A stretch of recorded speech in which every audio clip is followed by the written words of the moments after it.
उभाभ्यामुत ते नमो बाहुभ्यां तव धन्वने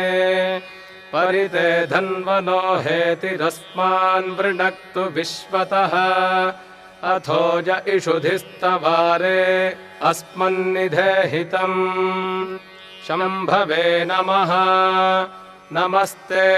अस्तु भगवन् विश्वेश्वराय महादेवाय त्र्यम्बकाय त्रिपुरान्तकाय त्रिकाग्निकालाय कालाग्निरुद्राय नीलकण्ठाय मृत्युञ्जयाय सर्वेश्वराय सदाशिवाय श्रीमन्महादेवाय नमः नमो हिरण्यबाहवे सेनान्ये दिशां च पतये नमो नमो वृक्षेभ्यो हरिकेशेभ्यः पशूनां पतये नमो नमः सस्पिञ्जर